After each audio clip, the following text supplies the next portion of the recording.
today, as we commemorate the life of the prophetic minister of social justice and global change, Dr. Martin Luther King Jr., it's imperative that we have conversation around things that are substantive regarding his legacy. How do we honor the legacy of such a man who gave himself to a cause bigger than himself that ultimately not only cost him his time, but cost him his life?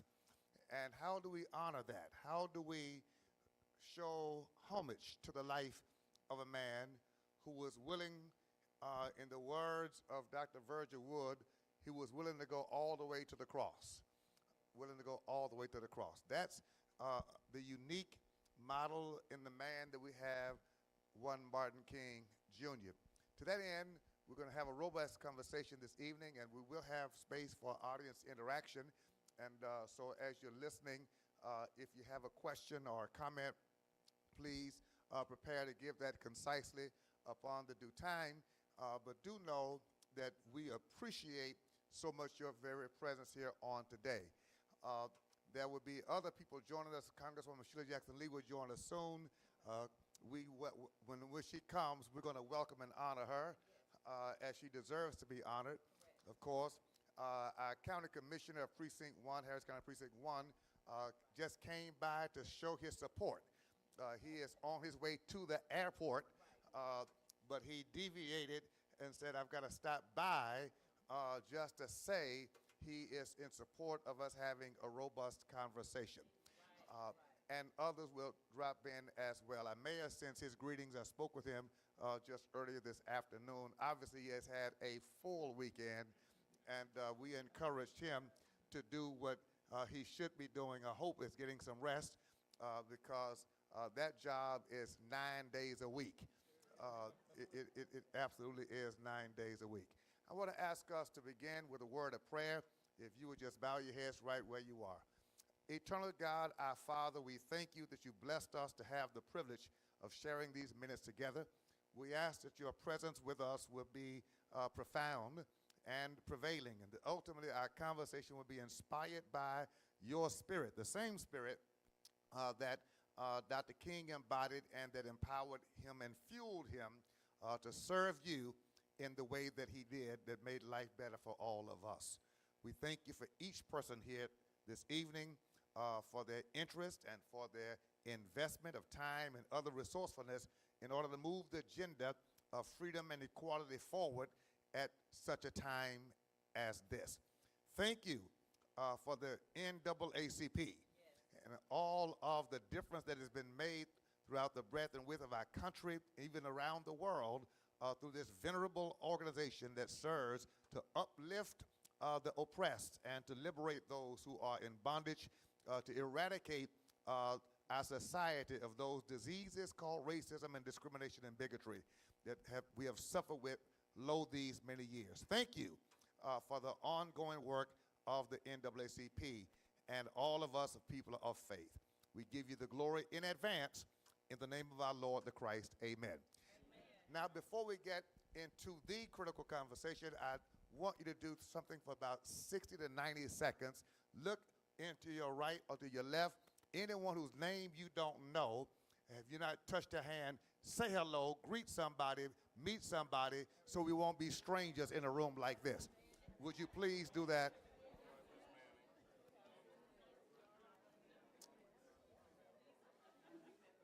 You might have to get up out of your chair to do it. You might have to stand up. You might have to stand up to do that. And as we're greeting and meeting here in our venue together, we do welcome those who are viewing by streaming. We appreciate you. Let your friends know, let your contacts know that that we are here for this occasion. We appreciate so very much that reality. Thank you so much. Thank you so much. Meet somebody, greet somebody, know somebody. That's extremely, extremely important. Extremely important. Thank you. Thank you, and thank you again. Thank you so very, very much. All right. We're going to begin our conversation. I am not texting. My notes are here. And so do not think that I am multitasking like that. Uh, but I am uh, utilizing this device as best I can uh, for just some reminders. Uh, when you think of the life of Dr. Martin Luther King Jr., and who could talk about it this evening, I think we have a very robust panel of individuals of various walks of life, but they all intersect because each one is a servant of God and a servant to our community. We will be introducing them in just a moment, but they will introduce themselves much better than I am able. I can promise you that. We live in a day of enormous need for the kind of servant leadership that goes beyond that which most people are willing to do. The fact of the matter is, everybody loves the conversation of Martin Luther King Jr. You can go to almost every state in our union, and there is a celebration in almost every city, right? And whether you are in the suburbs or in the hood, whether you are in the rich part of town or the poor side of town, people are saying something about Dr. Martin Luther King Jr., right? And it's interesting to me that people have the same conversation about the same man, but the conversations can be so different. That really intrigues me. It intrigues me that when people are talking about Dr. Martin Luther King Jr., most of the conversations lead to no action. And I am of the conviction and the opinion that if there is a celebration directed towards Dr. King's name and legacy, you understand, it's activity without activism, that suggests to me that the sanitized version of Dr. King has become too pervasive in our community to the very point that the discussion of Dr. King does not ignite us to do something disruptive. I would like to suggest tonight that the prophetic voice of Dr. King was a disruption to America, a disruption to America. And had it not been a disruption, I think Dr. King would be 94 years old today. But because he was such a disruptor, who was willing to disrupt the system that oppressed people and the system that ignored the pain of the oppressed, because he was unwilling to change his narrative and to sanitize his speech and to contemporize his ideas to go along with those who were in power, Dr. King would never fit in. And so tonight, as we think about the service, the sacrificial service of this servant leader, we've come now to 2023. In 2023, the disparities that exist today in our communities across this country still suggest that there is need for definite change. It's clear to me the housing, home ownership disparity is there. The disparities educationally are there. Economic disparities are there. Wealth disparities, earning disparities, health care disparities all exist amongst us today. And it's not coincidental that the people who are suffering the most are still, for the largest part, black, brown people and other minorities. Isn't it interesting that this is not mainline news, it is not the everyday conversation, and the question is, where is the movement, who's on the mission to address it? Final question then to this panel that we'll discuss today with this audience is, why does the legacy of Dr. Martin Luther King Jr. Hold a second, we've got demonic interference. Yeah, you know, you got to check the devil, you know what I mean? Yeah. All right. Are we good? Okay. The question is this: why does why does the legacy of Dr. Martin Luther King Jr. matter today? And what can we do today to honor his legacy through our service to the community? Let me begin to my extreme right with Ms. Sasha Leggett. Sasha, tell us a little bit quickly about who you are, and then we'll get into your response to the question. Good evening, everyone. My name is Sasha Leggett. I am the Executive Director and Co-Founder for Pure Justice. We're a nonprofit grassroots organization that focuses on organizing and advocacy around criminal justice reform, creating economic opportunities and achieving economic justice, as well as combating racial injustices here in Harris County area. So when it comes to this question, why does the legacy of Dr. Martin Luther King Jr. matter today? Oh my goodness. Okay, why does it matter today to someone like me? It matters tremendously because we're still fighting a lot of the same things that he set out to, combat. And that's amazing that we're still doing the same things, fighting the same issues. But we also know that power does not concede power without a fight. And that's why Pure Justice exists. We understand that community organizing is powerful. Dr. Martin Luther King was a community organizer. He was phenomenal at it. And we also know that when you have and build collective power, you have the strength to demand the change that you need and that you deserve. And we shouldn't have to fight so hard because we should all be equal, but we're not. And so that means we can't give up. We have to continue to do this work. Thank you so very much. State Representative Ron Reynolds, Chairman of the Legislative Black Caucus of Texas. Tell us why this question is relevant. How do we honor the legacy of Dr. King, and why is preserving his legacy such a necessity at a time like this? Well, what a great question. And very quickly, I want to thank you, Bishop, for being a drum major for justice. You truly are the embodiment of Dr. King's spirit with your leadership throughout this city, throughout this state, and throughout this country. So give it up for Bishop James Dixon. Thank you, thank you.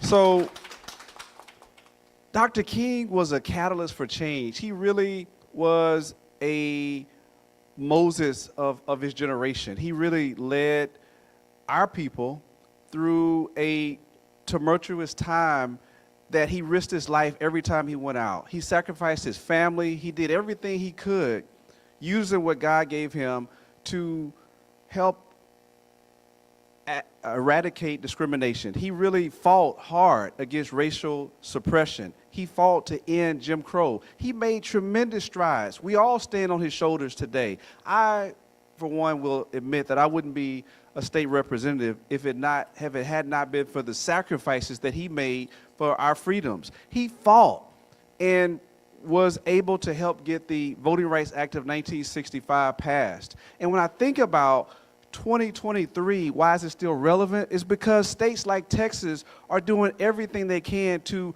reverse and put us back in Jim Crow 2.0. It's still relevant because we have not fulfilled Dr. King's dream that he envisioned of his children, our generation. This is 2023, and we still don't live in a society where children are judged by the content of their character. They're judged by the color of their skin. We see that in disparity after disparity, criminal justice, housing. There's no reason why black women in Texas lead in maternal deaths.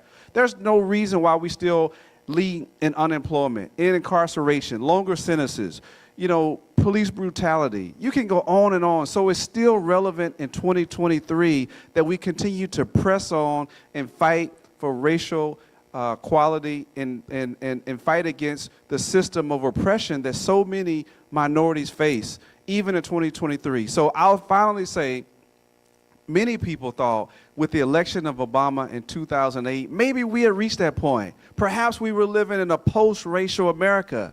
And we saw, in many regards, it was worse because there were some people that were enraged that how dare we get a black president. And so we have a long way to go to fulfill Dr. King's dream, but it's incumbent upon us to not just, as Bishop Dixon said, to have these conversations, but to move them to action. Thank you. Thank you. Awesome. Let me just, on to my immediate left here, Tanisha Manning, engaged voter. All right.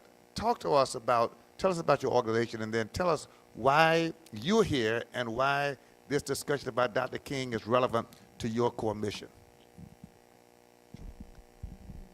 Good evening. I'm Tanisha Manning. I am the founder and executive director of Engaged Voters. It is a fairly budding nonprofit organization that is committed to ballot education. We have a lot of beautiful orgs that register voters, right? But we are missing that gap that teach young black African American, young black voters what is on that ballot. And then we miss the opportunity to engage those voters after the election. Do you know how to speak to your state representative about issues that matter to you? So I developed this organization to really develop young black voters and to engage voters. Don't just vote. Know what it is that you're voting for on the ballot. So we had a time for the midterm because it was the longest ballot in the country. And then engaging afterwards, we're launching an organizing institute. So. Wait, before you get to the question, answer it, will y'all give her a hand for that? I mean, really, for real, that's rock star stuff. When you're thinking about democracy and you're thinking about community progress. We would be clapping for somebody who dunked a basketball for 3 minutes or longer, right? And it wouldn't change anything. But here is a young lady who founded the organization Engaged Voter in order to educate her generation to how to read a ballot. And I'm looking at Miss Edna over here. I know you like what you're hearing, right? Because this sister's been a warrior on the battlefield for a few years. And so to see you coming along has to inspire her heart because that difference is very necessary. Thank you so very much. All right, and I meant to stop and say the same thing after Sasha talked because, yeah, but I'm saying, but it's very important that we recognize and give honor to younger generations who are innovatively continuing that legacy. All right, so come on back to the question. Okay, I am 28 years young. I always say I'm 28. Martin Luther King was 26 when he was propelled to the front of the movement. Yeah. So his legacy matters to let us know you're not too young. If anything, I'm getting up there in age. I should have been got started. And so it's very important to preserve the legacy, to remind us that there were so many who came before us, that it wasn't just Martin Luther King Jr. I love to speak about those surrounding him. He was influential in, yes, engaging the masses, but he was also influential in making sure that there were others surrounding him that did the work when he was elsewhere, right? And so it's important to preserve his legacy so that we can know that the work that he started is not yet done. And it's up to us to pick up that baton and to keep the work, to keep being committed to it. We talked yesterday at church, can there be another MLK? I said, listen, we need more of the people surrounding MLK, you know, because they put in so much work. So that's why it's important that we have this discussion with all of these various voices, but especially the young voices, because he was so young when he started. And I think we forget that sometimes. I think that's a pivotal point to make before I come to Rev. Jarvis Johnson. The reality is, and I've said this in many places, Dr. King was a millennial. For his time, he was a millennial, and most of the people around him were millennials, right? There were some who were older, but most of his peers were his contemporaries, and yet they galvanized and organized and gave themselves to something significant. I want you to pay attention to that. These young people gave themselves to something significant. Why did that happen, and why isn't that happening more today? We're going to come back to that question because that is pivotal for how we move forward. And by the way, I was 18 when I started pastoring, and that wasn't long ago. So we're flowing together. Yeah, we're flowing together. Representative Jarvis Johnson, I've known you all of your life almost, and probably all of it. And but you're here today, state representative. You are a leading voice in the Texas legislature and respected voice around the nation. You represent this particular district here, 139 in the 4-4. And I want you to greet our audience, but also dive right into why we must have this discussion at a deeper level than a celebration. Absolutely, absolutely. Well, good evening to everyone, and thank you for being here. This is a very important conversation. I absolutely have to thank Bishop Dixon for having this type of conversation, and so it's very important. So welcome to the 4-4, welcome to District 139. I grew up in this community. I've lived right behind the church all my life, and so I've seen it grow, and so I'm excited about what the horizons have. But when it comes to Martin Luther King, the reason why it's important that we keep having these conversations is because what we have allowed, when I say us, we have allowed media to dictate to us what and who Martin Luther King was. So we started focusing only on, and when I say we, the media started only focusing on what Dr. King had to say when it came to let's keep striving for equality and nonviolence. But his conversation and his role in the movement changed a lot. I think one thing that we got away from the very start was how we fought against injustice. How we fought against injustice when Dr. King first started, if you remember, was the Montgomery bus boycott. Brought that entire city to their knees. And then they changed their tune. Well, the media said, no, we can't let them get a hold of that. Because if we get a hold of that, now we're changing the trajectory of who we are and how we truly fight for what embodies Dr. King, and that is equality. Because we're going to demand that, because when Dr. King died, he started talking about, where's all that land that y'all promised us? I'm not here to talk about all, I'm talking about, as you continue to talk about us being lazy and pulling ourselves up by our own bootstrap, Dr. King said, how am I going to pull myself up by a bootstrap that I don't even have? And the fact that you're saying that I'm with my hand out, when yet America gave away millions of acres of land to European settlers while leaving slaves out, while leaving us without the ability to go to the bank and get land, because we understand home ownership is the only true way in which you create generational wealth. But they stopped us from that. They killed that conversation from Dr. King because they didn't want us to hear that conversation. And so why it's important today is to continue to have these conversations, because we have an imagery problem. That's our problem, period. Imagery. So we're no longer, I mean, obviously, Dr. King said we want to judge a man by the content of his character, not by the color of his skin, but oh my God.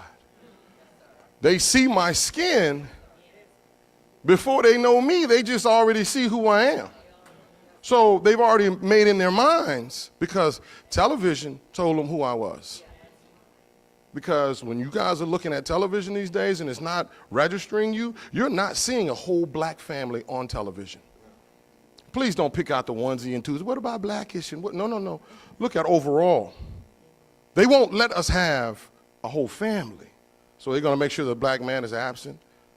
They're going to make sure that the black family is torn apart. So we got to keep having conversations about fighting for equality without getting to the crux of who we truly are. And so right now, this conversation is important because we have to get to what Dr. King truly embodied and where we were supposed to be going, and unfortunately where we are today. There are a bunch of us that are out here making it, while the majority of us are not.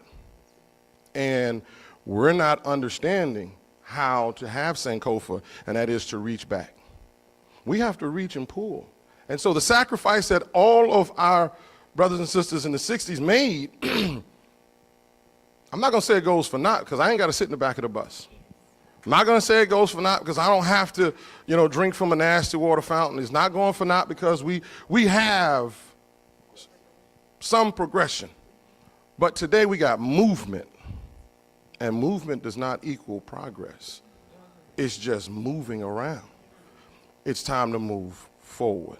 And so I'm going to stay with, we have to change images.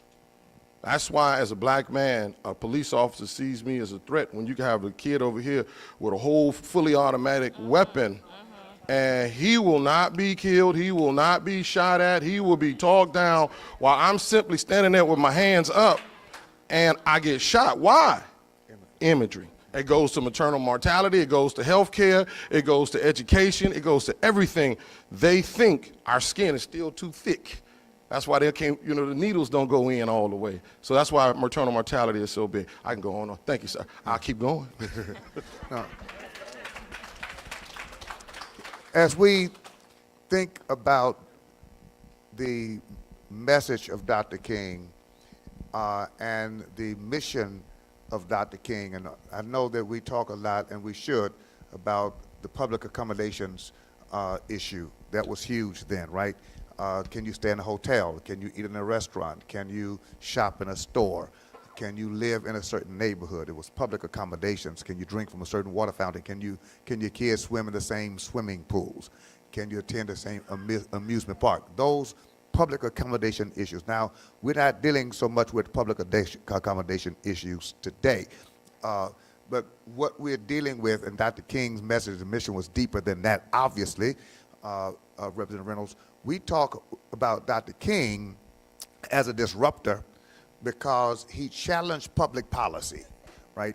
He challenged public policy because he understood that poverty was perpetuated by public policy. And when you combine public policy, discriminatory public policy, with corporatism and business practice that create scenarios that produce generational and cyclical poverty. That's where Dr. King's message really was as a disruptor. Why is it that we don't hear that much disruption today in 2023? With all of the disparities that we read about, we know about, and can talk about, is there a need for disruption? And if so, why isn't there more? Rep? Well, absolutely there's a need. And one of the reasons, I'm going to be very transparent. One of the reasons is because you have too many politicians and not enough public servants. You have too many people that are beholden to special interests, that are beholden to the lobbyists and the campaign contributions, that forget about the people in the communities that elected them. And then they get comfortable with incumbency, and then they get further and further away from the people, and then you don't see them until it's election time. We have to hold our own accountable. Some of them look like us, and they sell our communities out. They take campaign contributions and turn a blind eye to the needs of their community. They don't want to speak truth to power. They don't want to be making good trouble, because then they may not get the campaign contributions. I don't mind having an X on my back because I don't serve at the pleasure of the speaker or the governor or the special interests. I serve my constituents. That is why I don't worry about campaign contributions, because my people see me and they support me because I stand on the issues. We need more people that are issue related and not beholden to special interests. Stop right there. Repeat that, please. That was a gospel statement. All right. I didn't hear nobody say amen, and we in the church. We need more people, more elected officials, more public servants that are truly serving the interests of the people, the issues of the people, and not the special interests. That's the problem right now. Can we write that down? I mean, that's one place you got to take that with you, that when we evaluate public officials, we have to evaluate and analyze how beholden they are to special interests. We need more agitators. We need more agitators, right, in elected office. That's right? Because without the partnership and the collaboration between activists on the outside and public officials on the inside. Right. Standing on the front lines with the NAACP and Pure Justice and this organization, not being afraid to be seen with the Nation of Islam or other groups that are doing the work in the community. I know so many of them that I can't be seen with them. Why you because they in the community. They're doing the right things. Don't worry about trying to conform to fit corporate America when your community is suffering. Wow. Sasha, Representative Reynolds mentioned that even it is also true that some of these elected officials who are more special interest motivated than community issues motivated are people who we support. Yeah. All right. Then how do we begin to hold them accountable? So I think it depends on the we support, because our organization is very clear about what our demands are. We're very much focused on the issues of the community, and when we talk to people, and if I come to you as an elected official and say, hey, this community is suffering with this issue, a policy issue, a discriminatory issue, and you're like, you're not for us, and You might look like us. you might look like us, but you are not for us. And I just want to just take the privilege to commend Representative Reynolds, because he stands with us at all times. There's never a time that we call on him that he doesn't show up. And I know this is a very busy person, Yeah. but he's on the right side of things. When we bring an issue to him, if I say, hey, Representative Reynolds, we went to over 300 apartment complexes in the city of Houston who say they will not rent to somebody who has a criminal record despite the time and length of their criminal history. And we have 15,000 people coming to Harris County from TDCJ. They're going to wind up homeless. This is a policy problem.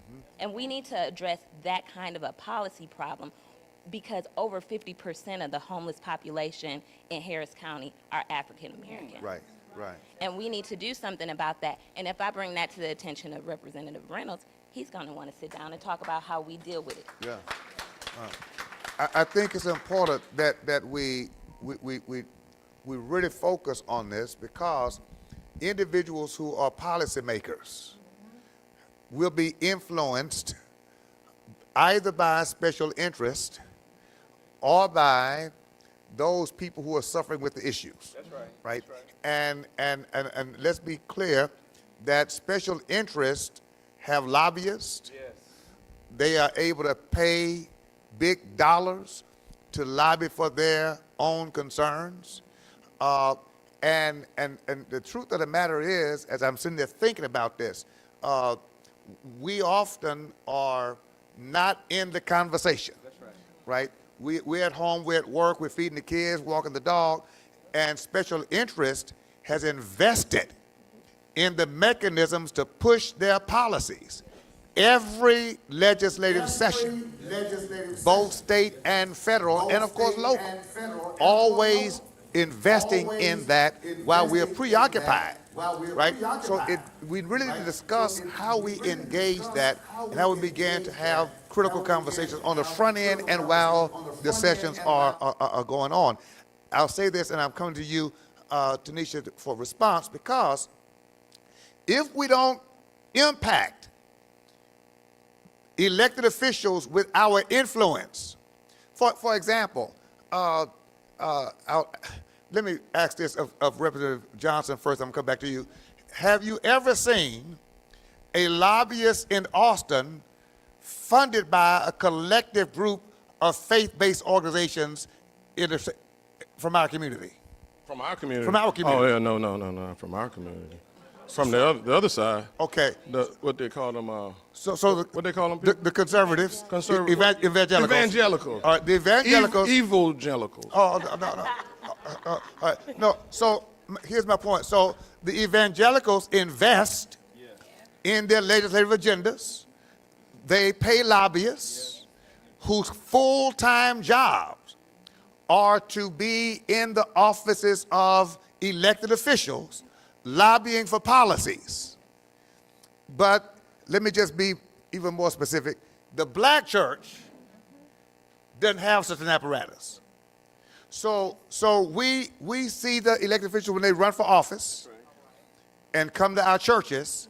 We bless them and pray for them and vote for them, but we have no legislative agenda and no one to push that agenda while you are in session. Okay, so if we're going to follow the model of Dr. King that changes public policy, we've got to invest. Yeah. Come on, say invest. Invest. Don't blame the pastors if we're not giving.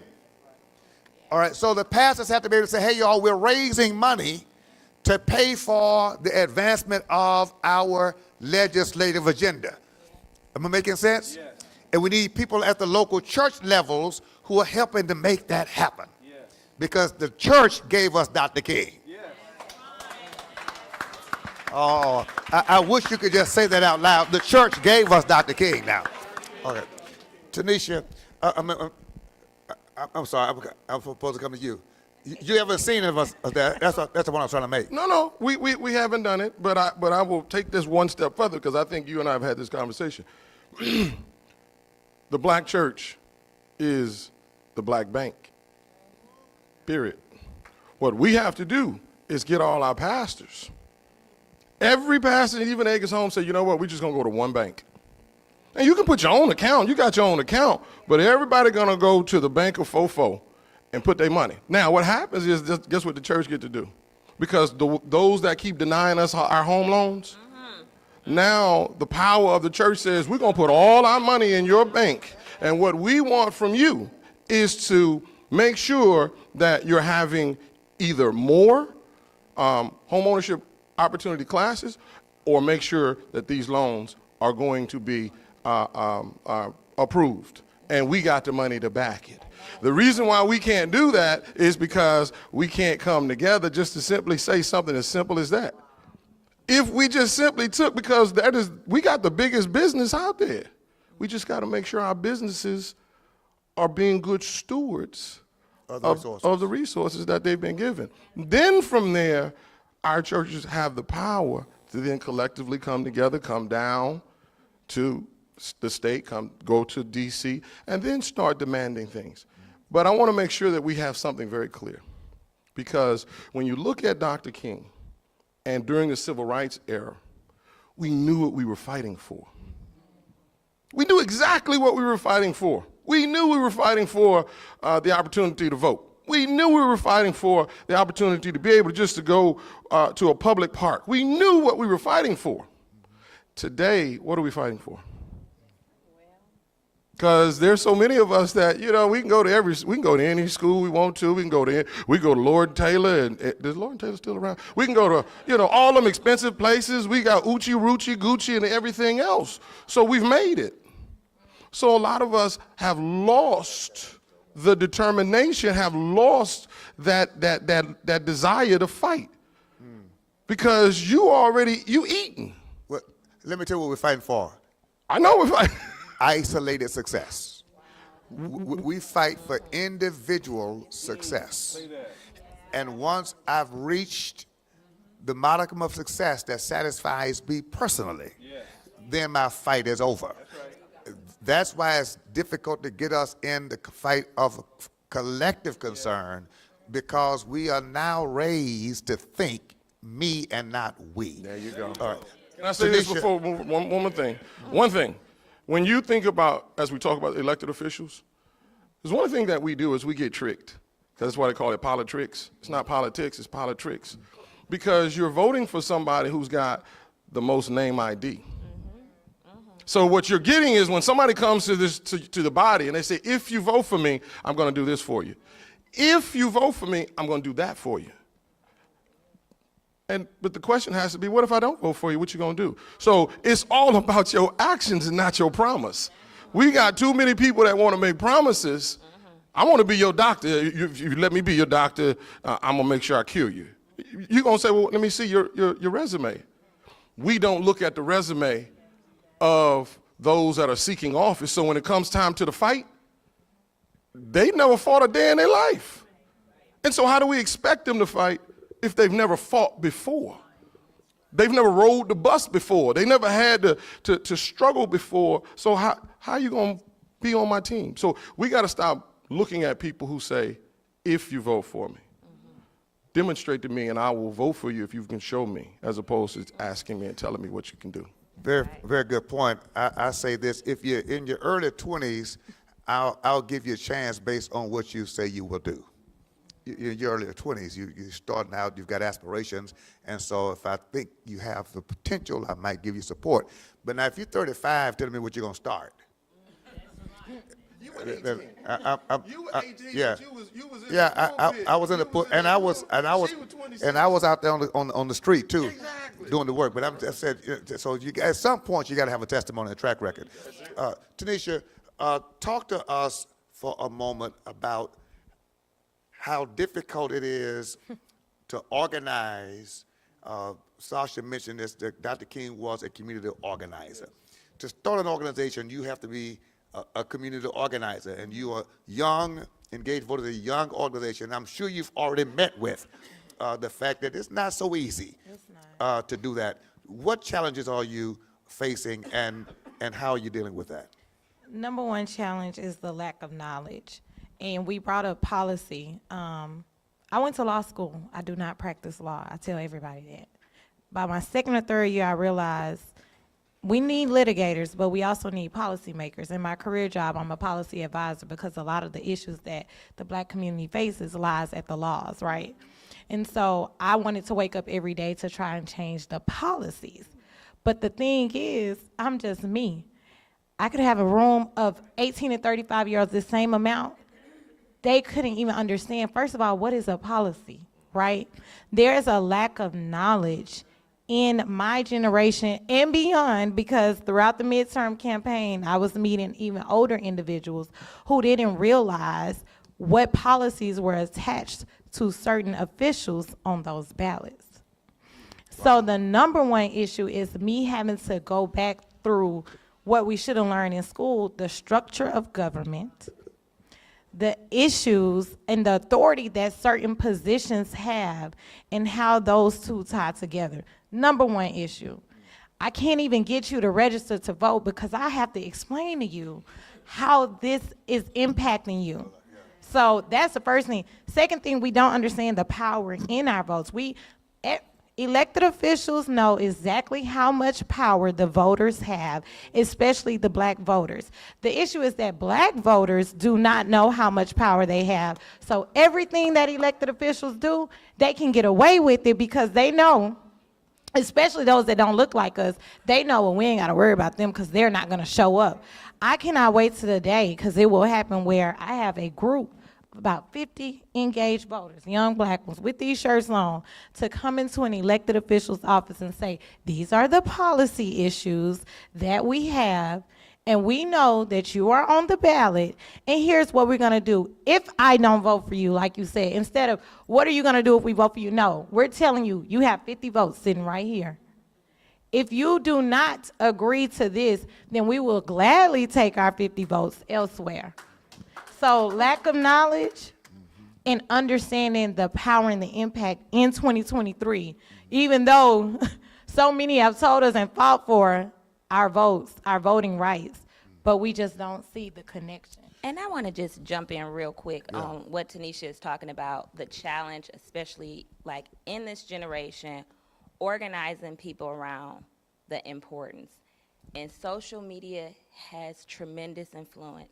We are combating people on YouTube and people on TikTok telling generations, younger generations, that their votes don't count, that their votes don't matter, that nothing is going to happen and nothing is going to change, because those individuals truly feel like that because they haven't seen enough change. And so when they're saying it, we're fighting an uphill battle to combat that, because people are attached to their phones all the time. And so we're trying to say, no, that's not true. That's not true. And it's not enough of us saying that that's not true. We have to ramp that up, because it is very difficult in this time of misinformation and access to so many people via social media. So I just wanted to go ahead and share that part too. It's very hard.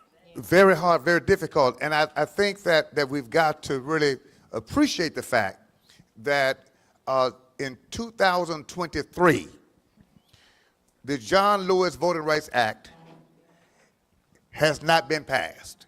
That's right. When the Congresswoman comes, she'll talk about that on the federal level. But the fact is, if we don't understand the power of our vote, we won't make that our fight, right? And why aren't we organizing right now thousands and thousands of African Americans from around the country to go to Washington, D.C.? And that's where my mindset is now, that there's going to be activism, not just activities. And so as I think about the session that's coming up now, not just in the state, but at the federal level, right? That bill is still there. Yes.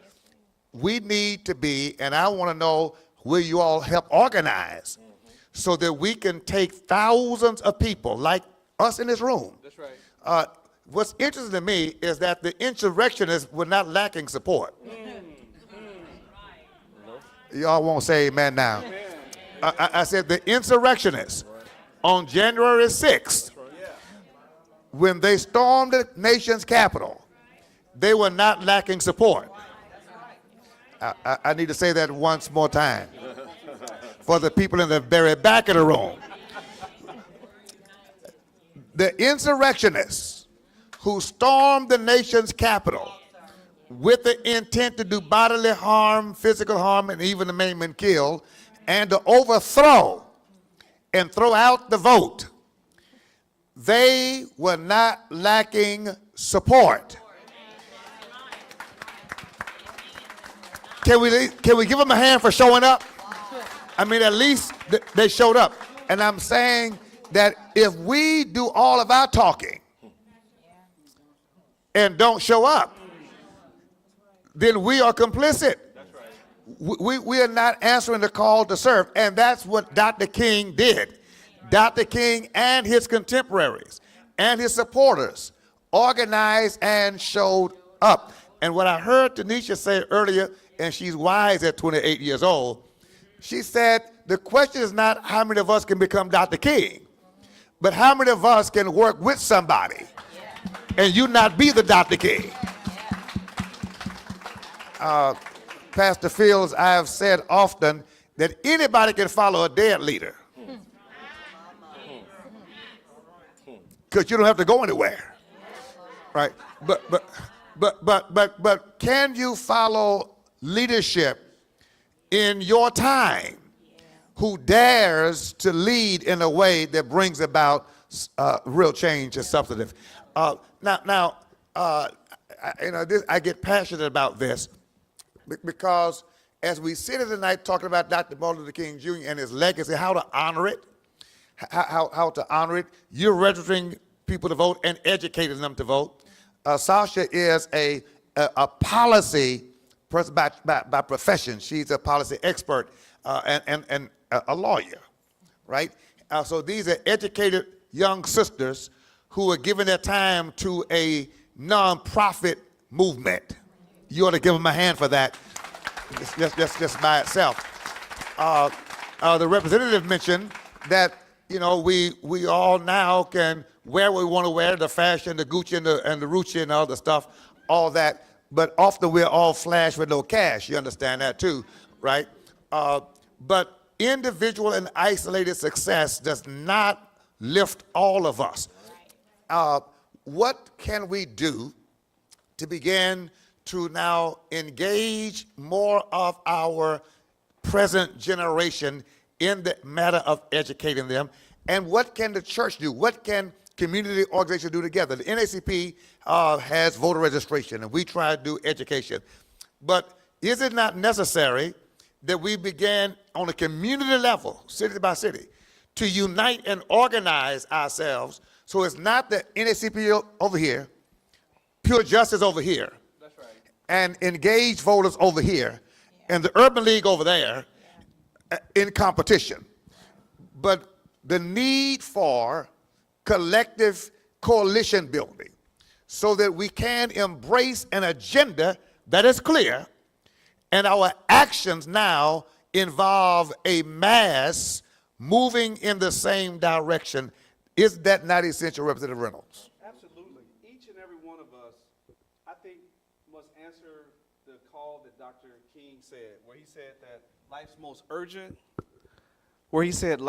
urgent and persistent question is, what are you doing for others? He didn't say, what are you doing for yourself? All of us, the individual, yeah, you got to help yourself, your family, but what are you doing for others? How are you paying it forward? How are you helping the next generation?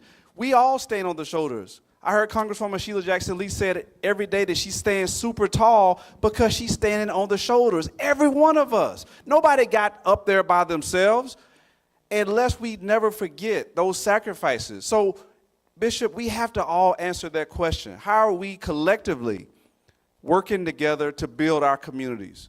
If you made it out the hood, great. How are you reaching back, paying it forward? You know, that's the thing that I despise about Clarence Thomas the most. Thurgood Marshall paved the way, and he threw the ladder down. How are we picking up, and everyone has to hand the baton. I'm trying to pay it forward for the next generation. All of us have to do our part. We can't wait for the next Dr. King or Malcolm X or Barack Obama. All of us must be the change that we want to see. Every one of us has a responsibility. When we look in that mirror, what am I doing? How am I paying it forward? That's what we got to do.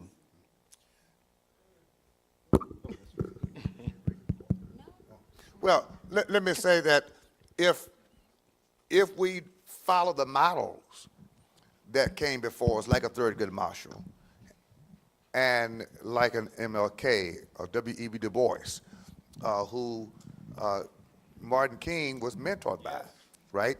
W.E.B. Du Bois. And so there's always a model for us to choose to follow.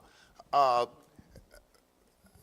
will say this, my daughter, who is a freshman at Xavier University, and I didn't mean to call the university's name at this point, because she discovered that there were people in her class who did not know who Barbara Jordan was. How do you end up at an HBCU, the caliber of that university, and you've been black all those years, raised in a black household, with black relatives, and you don't know Barbara Jordan, and then was shocked to discover that some people did not know what the NAACP is. So, and if we're not careful, the same will become true of pure justice and engaged voters.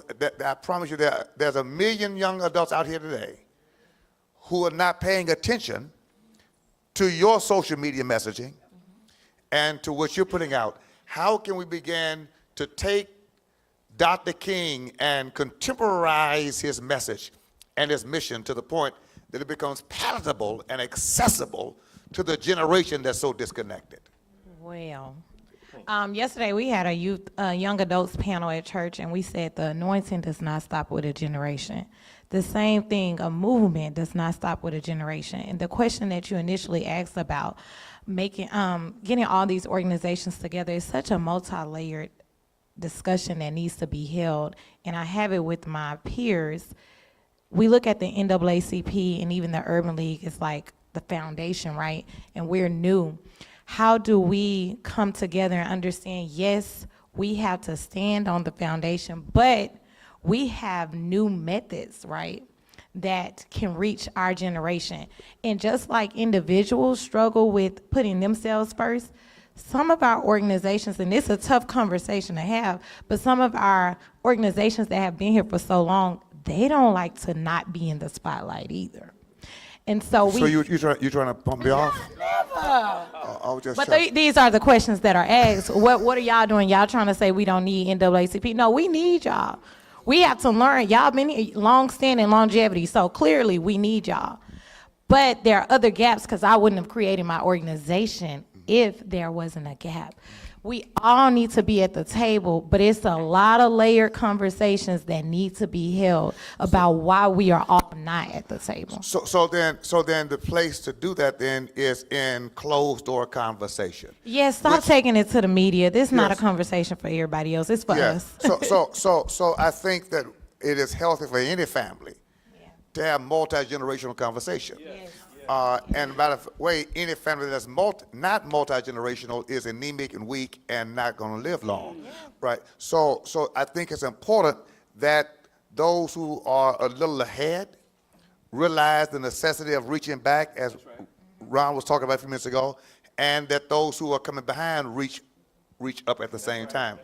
And I think that is necessary. It is necessary to have some very honest conversations that are multi-generational, individually and organizationally, right? And then so that your generation will understand who is the NAACP. Like, what do we really do outside of a press conference, right? And it's like, our church is 149 years old right now, be 150 years old, but we're one of the youngest, most nimble churches there is, okay? But it happens because we keep reinventing ourselves and allowing other people to insert and infuse their giftedness with every generation. So my point is, regardless of how many organizations we have, we still have to examine where we intersect and how we begin to support each other. So it is one mission with multiple methodologies. That making sense? I mean, Dr. King was only 39 when he died. That's right.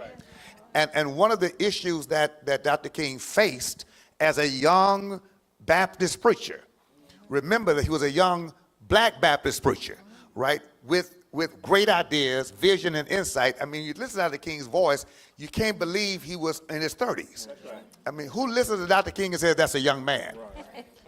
Right? I mean, when you listen to his voice, he sounds like he dropped out of heaven or something from somewhere, because his voice is so profound, his substance is so concrete, he's so deep and profound, you don't think that this man is in his 30s. That's right. So when you evaluate his life and understand that he was raised by old people, that Dr. King spent so much time with his grandmother and his grandfather and his father and Benjamin Mays and people who were his senior. He honored them enough to glean from them. And then he translated what he got from them in a way of wisdom into a youthful energy and zest for organization. And that's why the National Baptist Convention USA put him out. Right? Because the power structure of that day was influencing the National Baptist USA at the top, and they resisted the young, radical, revolutionary mind of a prophetic Dr. King. And that's how the Progressive National Baptist Convention was founded, because King and Abernathy and all that group had to leave USA and started a whole new Baptist movement. Right? So if we can now learn how to meet each other at the intersection of unification, to understand that we got a common history and a common destiny, and we can't make it by ourselves, then we value you at the table. And Bishop, can we just also promote not silencing our young people? Like, they feel silenced every time they want to bring an issue to the table, especially to some of the older generations. They are shut down. Can I make a They are suggestion? often shut down. Can I make a suggestion? Leave them alone. Look. But this is how we're talking about how to collaborate. I'm saying collaborate with older people who are open to collaborating with you. Okay? And there are those. I have to give this, but that's all it takes. My point is, that more. I know. Yeah, but I'm saying, I'm saying your challenge is not new. Every new generation has had that same challenge since Jesus. Okay? So don't get hung up there. Let me just, can I tell you this very quick story?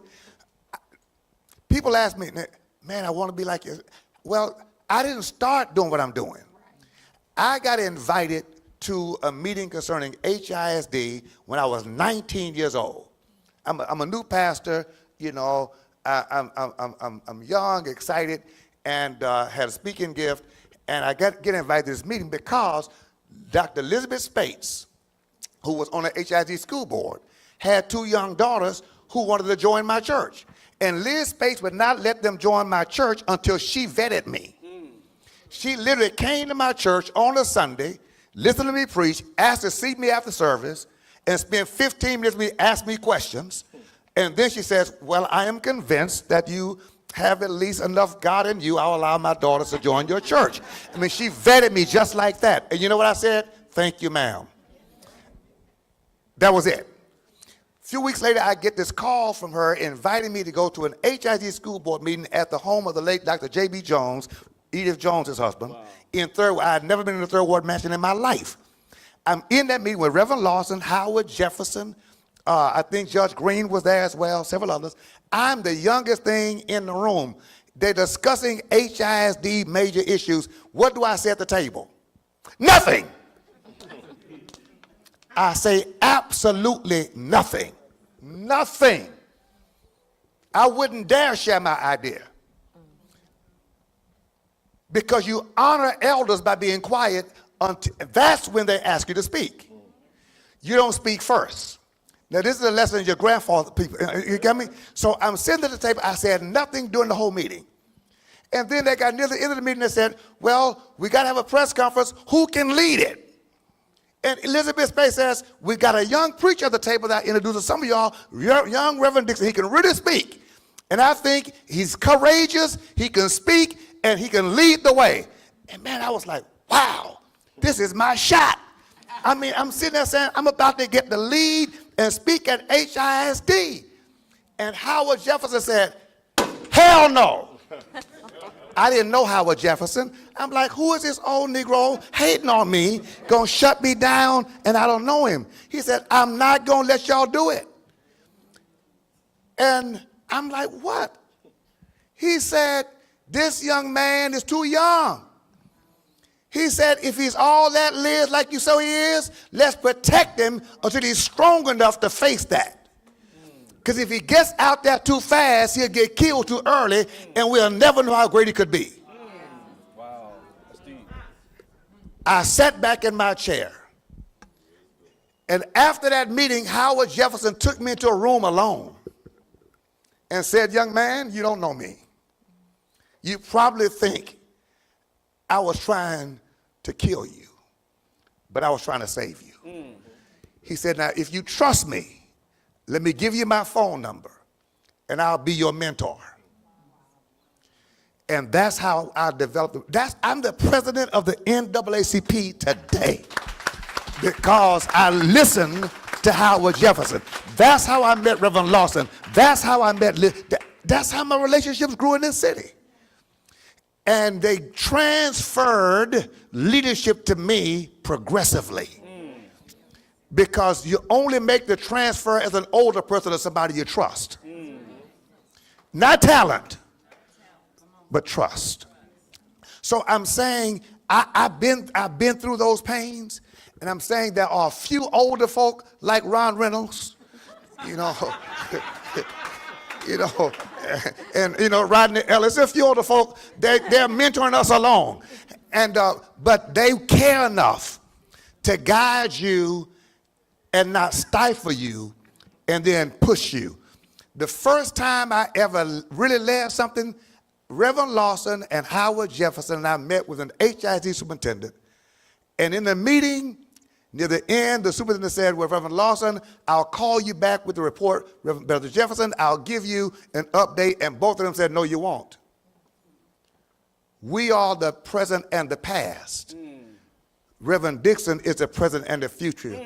Call him, and whatever he says, that's what we support. That's how I came into leadership, because that anointing can only be passed down legitimately. If it's illegitimately taken, it will never flourish. That's right. Dr. King was nurtured by his predecessors. Yes. What most people do, who knows the name Vernon Johns? I know the Congresswoman does, and she's probably solving Congress problems right now. Listen, Dr. Vernon Johns was Dr. King's predecessor. At what church? Dexter Avenue. You see? And Dexter Avenue put Vernon Johns out, voted him out because he was too radical. And when they called Dr. King, they thought they were getting a young upstart who they could control.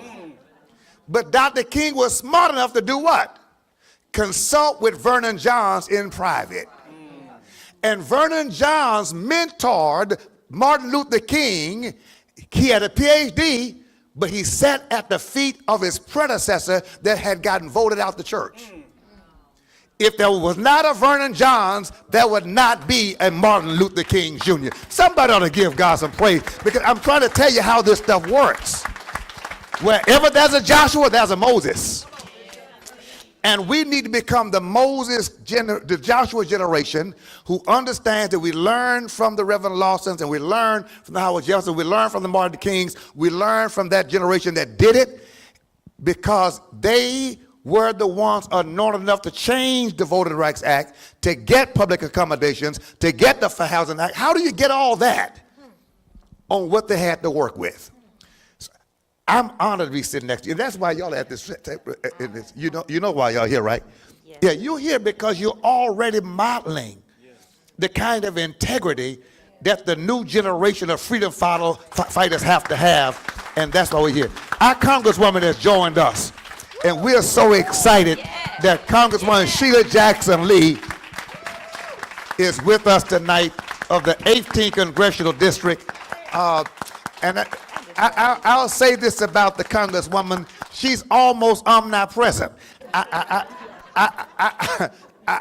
I'm serious.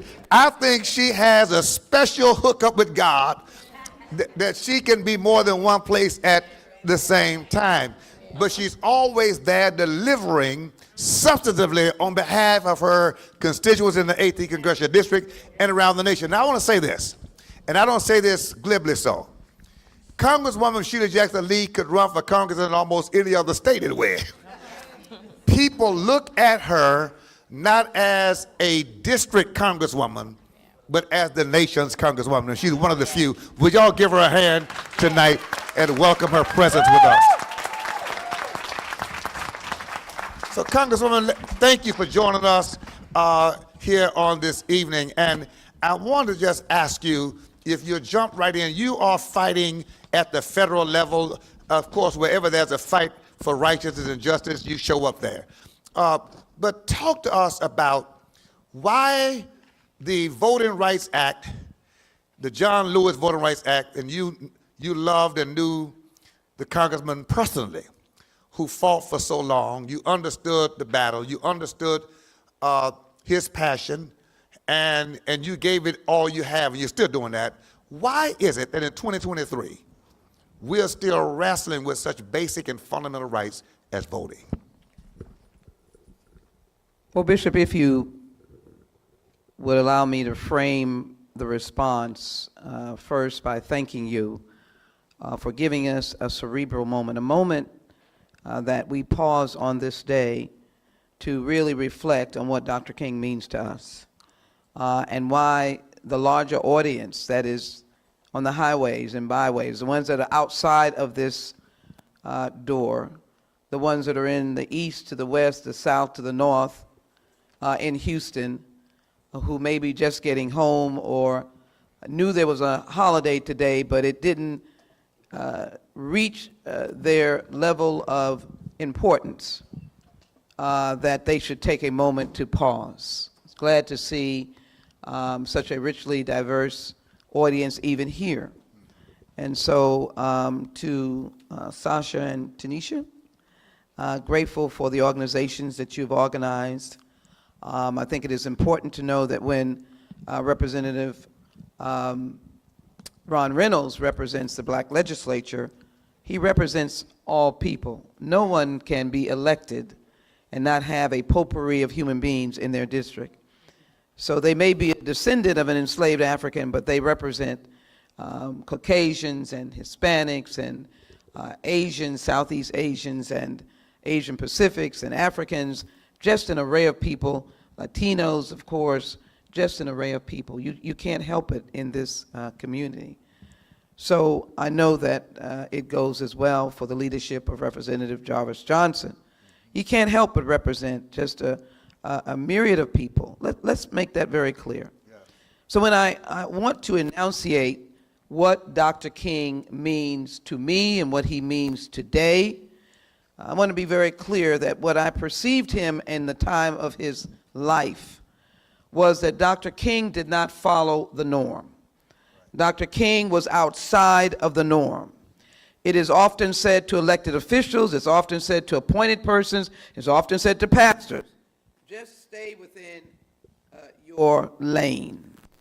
Just make sure you do what is expected of you. Just be a congresswoman that gets on a plane, flies from one place to the next, which is usually your district, and then to Washington, and that'll be enough. That'll be enough. So if an apartment complex in Humble, Texas has no water, that's really not what you need to be doing. If people are without the ability for testing and vaccines for those 2 years, well, that's not really what you are to be doing. You are to stay in your lane. Dr. King shocked the conscience of America primarily because he did not stay in his lane.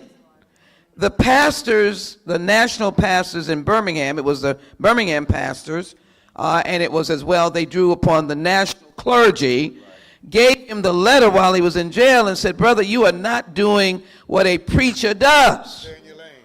Stay in your lane, go to a meeting when the folk downtown need it, and calm those in your churches like the folk downtown need you to do. We'll give you 1 or 2 victories that you can go back to the church with, but stay in your lane. No change. No significant change would come. I think it is important for those who are not in this room to understand there is something valuable about not going in the norm. That is how Dr. King made leaps and bounds by not being in the norm. You would not have probably been as excited about his oratory genius if he did not translate those words into action. So what I take from him, and I'm a student of Dr. King. I have a young son by the name of Jason Cornelius Bennett Lee, and he is likewise, which makes a mom proud. I'm a student of Dr. King. He will quote for me in our conversations on the phone from Dr. King's words. He has given us a living secular Bible on how we can live our life and make a difference. So that is why you saw him going back to places, why he went back to Memphis after they had a violent encounter. He went back. Somebody would have wished that he had said, I'm finished. They had their march. They made their point. But he had made a commitment that he was going to come back out of the norm. The norm would have been, I hit that spot. May not have been as best as I would like it, but, you know, I hit that spot. Selma was the same thing. He couldn't get there when they first marched, when John Lewis was almost beaten to death. But he came back, and they made that journey, completed it, in spite of the trepidations of the White House. With good lawyers like Thurgood Marshall, they made that march from Selma to Montgomery. Why? Because Dr. King thought out of the norm. How does that translate to this very time in 2023? No matter what your walk of life, you need to be thinking and acting out of the norm. Now, Dr. King always reminded us that our survival was in nonviolence, so it does not suggest, I think even today, he would be singularly promoting nonviolence. He just couldn't get it out of his DNA. And he was able to effectively use nonviolence and nonviolent protests effectively. The thing that he was brazen about is that he didn't allow the containment of laws, court decisions, to tell him he could not use the Constitution, which said he can protest. And so when they tried to use the injunction on him, he was going to protest. And they were going to just have to round them all up. I want to use that in terms of how we characterize today. And I just want to say this quote. Again, just finding any one of his books, you will be immersed in some good stuff. Some absolutely good stuff. which is one of the reasons I see in both Keita and Felonius, who are here today, George Floyd's brother and sister-in-law. They could have taken the viciousness of what happened and been sinister, mean, angry, not wanting to do anything. But they acted out of the norm. They want to do good. They want to be productive and constructive in George's name. So out of the norm today is the unacceptance of homelessness. But you see, it cannot just be the government doesn't accept it. It has to be a collective community view that I'm going to not accept homelessness, and I'm not going to look at them in such distaste because it's their fault and I wish they'd get out of my eyesight. Think out of the norm. My good friend, Congresswoman, now Mayor of LA, I was with her when she announced that homelessness is a crisis in Los Angeles. She went out of the norm. She could have been talking about let's get infrastructure and get the trains working and do something that get the freeways clear. But she said the crisis is in people being unhoused. Dr. King said, never, never be afraid to do what's right, especially if the well-being of a person or animal is at stake. Society's punishments are small. Being locked up in jail because you violated the injunction not to march are small compared to the wounds. To the wounds we inflict on our soul when we look the other way. 2023, that is relevant. When you look the other way. So to answer specifically your point, and I need a diverse audience to be here. I need a diverse audience to be here. I'm going to try to be brief on this one. Lauren Boebert attacked me last night on Twitter because of legislation that I introduced that was an amendment of legislation that says that if you perpetrate a crime or violence against someone based on their race, their ethnicity, their religion, we can all stomach that. Probably a decade ago, Dr. King, they couldn't stomach that. That's an actual law in the hate crimes bill. And you get a federal law, federal penalty. I introduced and amended it called the Laws Bill and indicated and white supremacy. I didn't say white people, I said white supremacy. If that generates an action of death or crime against you, well, death or a crime perpetrated against you driven by white supremacy, that is a federal crime. Now, I didn't make that up. The FBI director appointed by President Trump said that white supremacy is the major domestic terrorist issue that we're dealing with in the United States. Testified before the United States Senate Judiciary Committee. Not Sheila Jackson Lee. Said white supremacy killed folk in Buffalo. Replacement theory. It killed the folk in Mother Emanuel in South Carolina. It killed the folk in El Paso, Hispanics, with someone who drove all the way because he hated Hispanics. But when she attacked me, it was because I said white people. Now, it's difficult as a legislator when you don't read the bill. I don't know how to handle it. You introduce a bill and someone is on the floor, they never read it. So I took about 17 paragraphs, and that's difficult in Twitter, to go point by point to say maybe if she could read the bill, or maybe she could hire someone to read the bill. I cited the section of what I meant. I cited the testimony of Director Wray, appointed by Trump, that said that white supremacy, he didn't say white people doing things, he said white supremacy, which, by the way, there can be people of color promoting white supremacy, if you understand what the philosophy is. She didn't get that either. And that it was not a violation of the First Amendment because she can speak white supremacy all day and every day. She's protected by the First Amendment. If she wants to be a white supremacist, she can do it all day. She's protected by the First Amendment. But when that moves to the invasion of your space, and you wind up dead like the people in Buffalo, or dead like the people in El Paso, or dead like the people in South Carolina, or dead in other places, the Tree of Life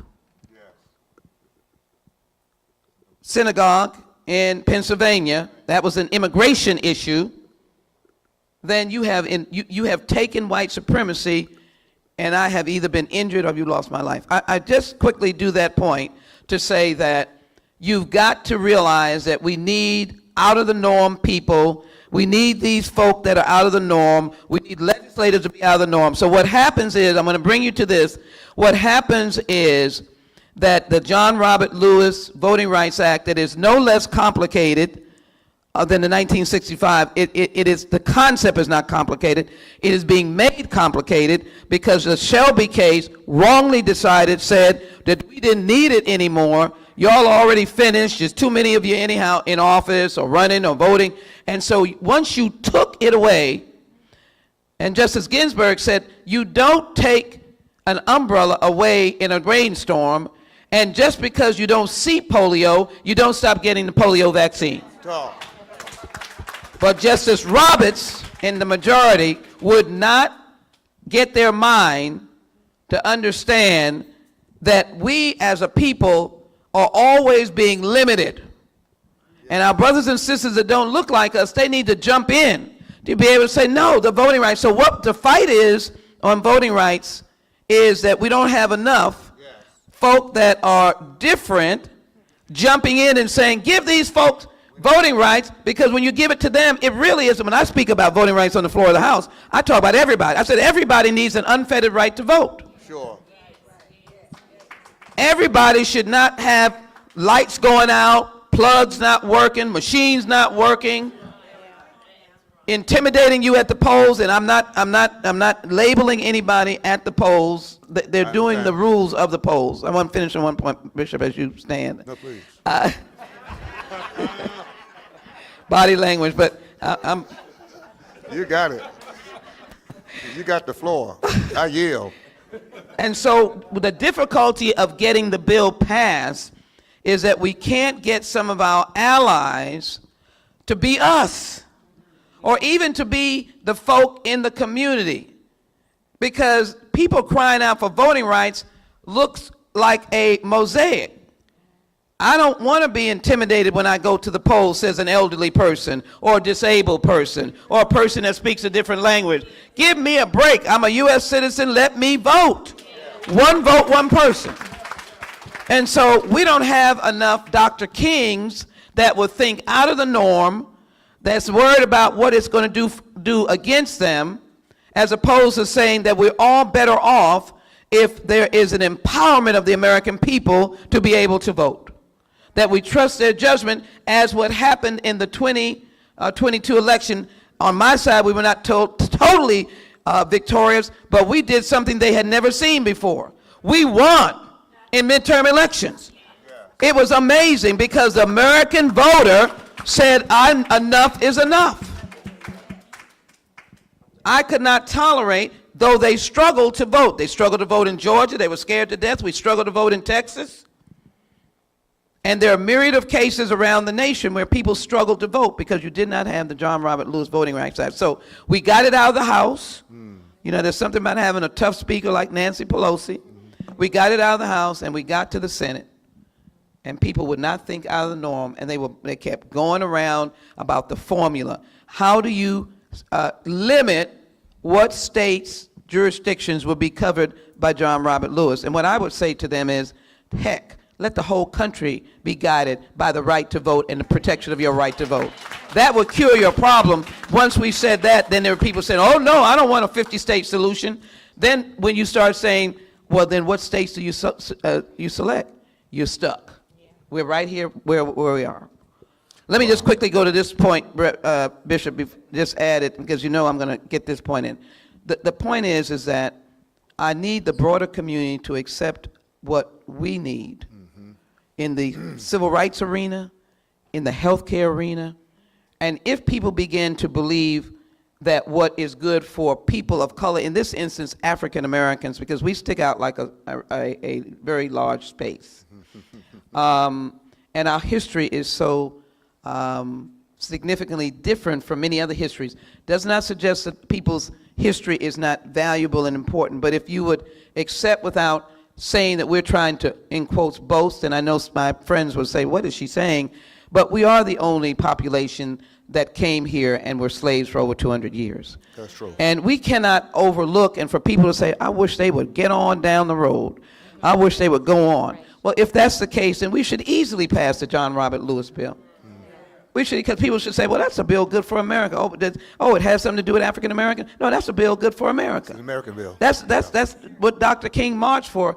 And he marched, and when you write a bill, the impact of it goes to everybody. They don't say when Judge Zimmerman comes up as a citizen to vote, and we have given more rights, oh, I'm sorry, step over here, you can't get that right. No. He has an unfettered right to vote. And so the last point I want to make is, and I know is the out of the norm legislation that has been idling around for 38, 40 years. Now, Juneteenth, by the way, was idling around for a long time. And I pulled it out of the ashes. Then everybody was celebrating like they had been part of the Jubilee for a long time. They were slapping five, knocking each other down, how much work they'd done on making Juneteenth a federal holiday. But it's the first holiday that gives anyone a chance to speak about it in their classroom. You could begin talking about Juneteenth in September. Say, I'm getting my children ready for Juneteenth. We talk about slavery all year long. If somebody comes to you, just say, oh, no, I'm just doing Juneteenth, it's a federal holiday. But the issue is the bill that John Conyers introduced after the 1989 signing of the Civil Liberties Bill. My friends in the Japanese American community, they are rabid supporters of H.R. 40 because we were rabid supporters of them. Ronald Reagan signed that legislation dealing with their internment in the 1940s. Out of the norm.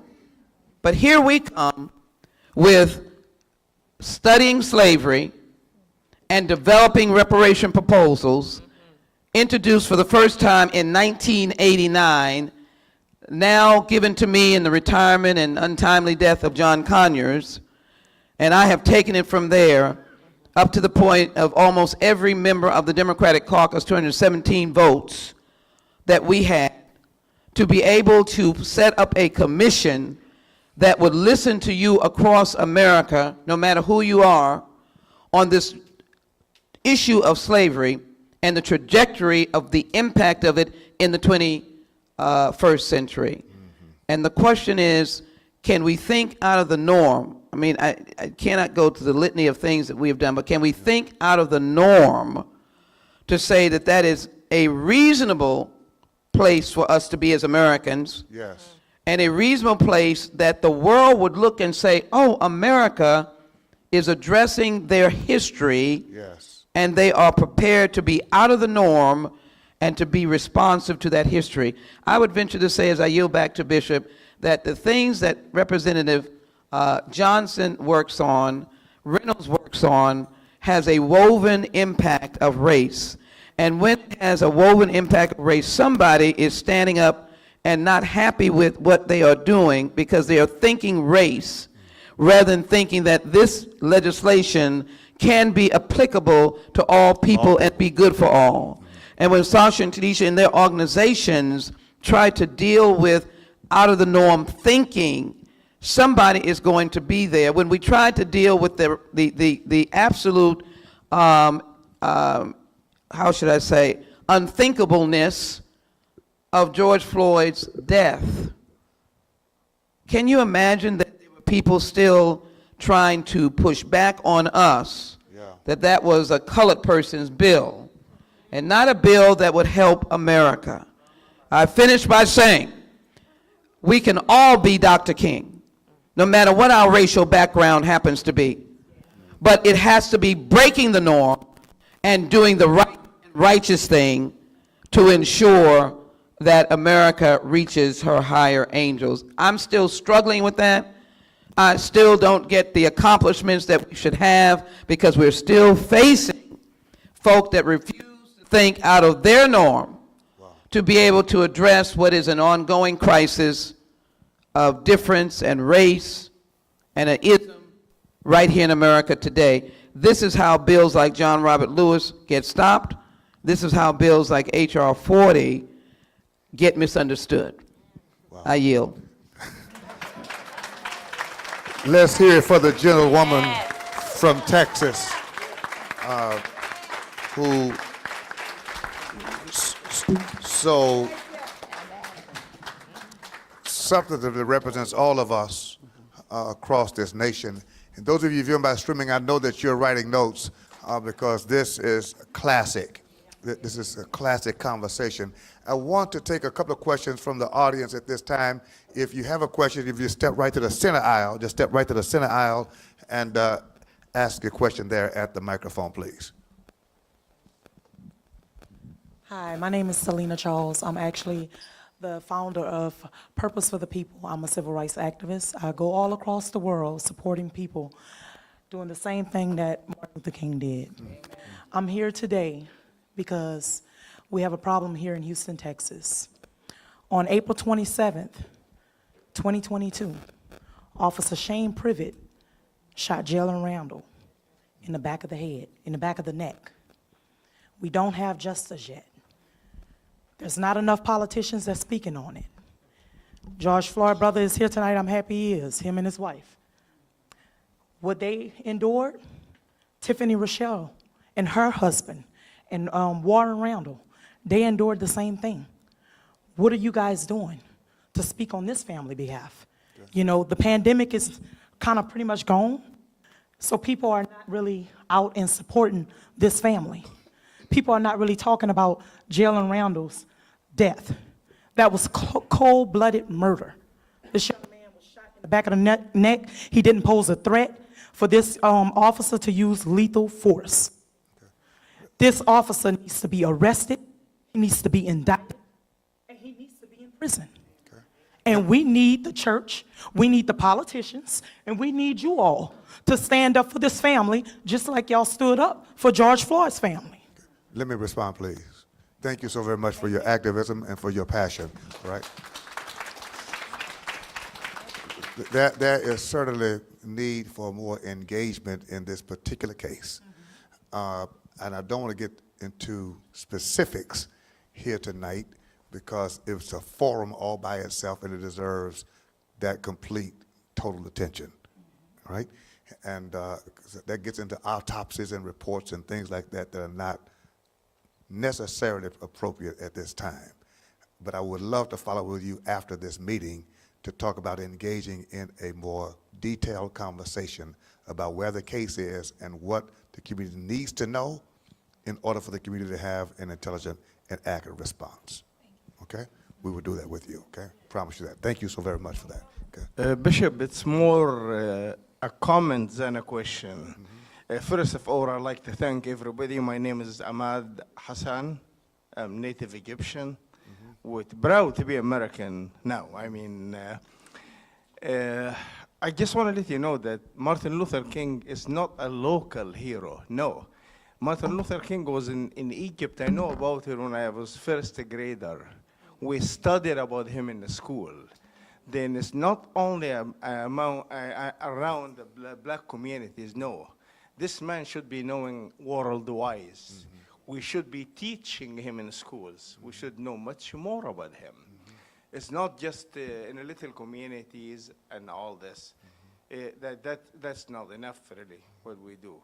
We need to do more, like we go to school, public schools. We need to go to different events, speak more about it, do more. As our greatest Congresswoman, she is everywhere. She talk about everything. Sincerely, I love her from my heart. That's sincerely, you know. Really, she is.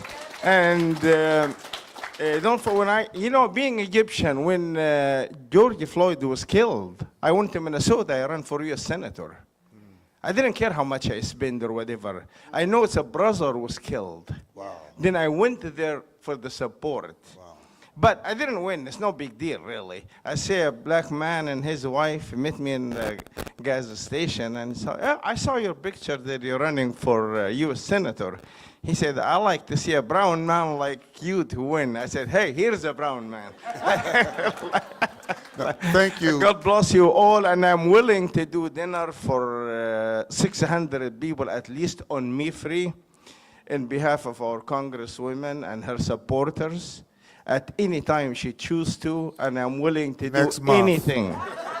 I'm available on February the Anything I can do for the community. Yes. And I don't want to announce now, it's not the time for it, but also I'm running for U.S. Senator against Ted Cruz. Okay. Thank you so much, and God bless you, and God bless America. God bless you. Thank you so very much.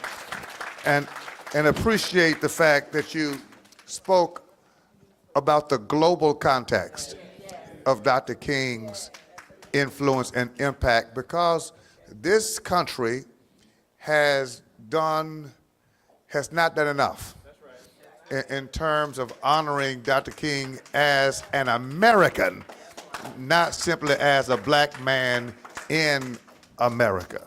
I think, to your very point, one of the things that we can even discuss beyond here, and Yolanda, make this note, even with our education committee on the state level, why aren't there textbooks just on Dr. King himself? I mean, not a mentioning of Dr. King in a textbook, but a textbook, period, on Dr. King, dealing with the fact that it took a man to give his life and lose his life trying to challenge America to live up to the ideals of its own Constitution. Because this is about the American Constitution and the fact that all of us should be so committed to the Constitution, right, that we're willing to defend it and to challenge our nation at every point to live up to its own sacred document. Because that was the brilliance of Dr. King, was that he was able to take his theology from Scripture and to immerse it into democracy using the Constitution as a basis, because the Constitution is America's Bible. And so if you're going to call this your Bible, at least you ought to live up to it. That was the genius of Dr. King. And teaching that to children so they understand what democracy is all about and why Dr. King would step out of his lane and do what he did is because he understood that if democracy is going to work for anybody, it's got to work for everybody. Amen. Thank you so much for that. That was a clarion perspective. God bless you. And we will go to dinner. Yes, sir. Yes, sir. I thank you so much. You're so honorable. Pastor Fields. Good evening to everybody. Let me commend you, Bishop Dixon, for this effort to communicate with the community and all of those who sit on your panel. My question, my issue is relative to generational wealth. And I heard Representative Jarvis Johnson make reference to in a roundabout way. I know that in the state of California, there is a great push for reparations, and I know our Congresswoman Sheila Jackson Lee, the Honorable Congresswoman Sheila Jackson Lee, has pushed for reparations, and it's been kind of watered down. People will water down stuff that really is not relevant to their own well-being. But I'm a firm believer that when there is equal footing, okay, at the line of scrimmage, yeah, if I'm not standing on water and you standing on a solid, hard ground, then I can push as hard as you can. So until we get folk to understand that we need a level playing field, okay, then, and I'd like if the Congresswoman would tell us where she is in terms of that idea of reparation. I think she was mentioning that with H.R. 40, and she's fighting for that to this moment. I think the thing that I wanted to pick up on the Councilman's comments about that, if I might, is for some reason, African Americans feel like we're almost ashamed to ask for it and demand it. It's as if we get offended. Some of us do. Yes. We're not comfortable in our own skin saying we deserve reparations. I want to ask you, who went to work last week without getting paid? I mean, are you ashamed of the paycheck that your labor justly earned? For 250 years, our ancestors built this country.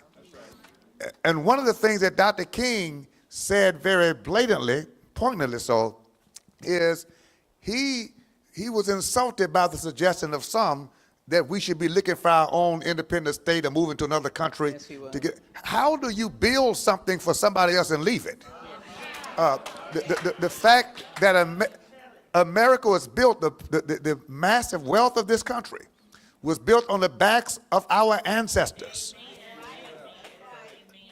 We made cotton king, not just in the South, but in the North and around the world.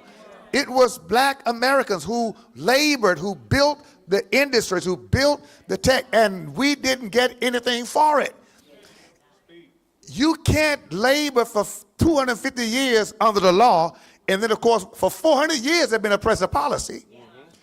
Are you hearing me? So we created and generated wealth for this nation and for others in the world, and our bottom line does not reflect that.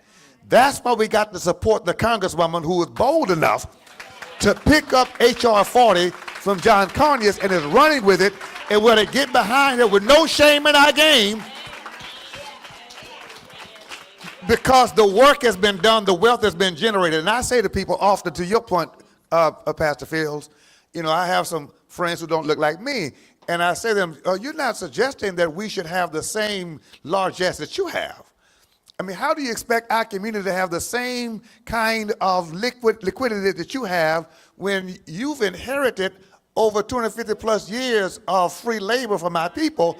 And so your generational wealth is a reflection of that. I'm not inferior to you intellectually, but I am inferior to you in terms of the fact that you've got access to funds that my grandparents earned for you. Don't start me.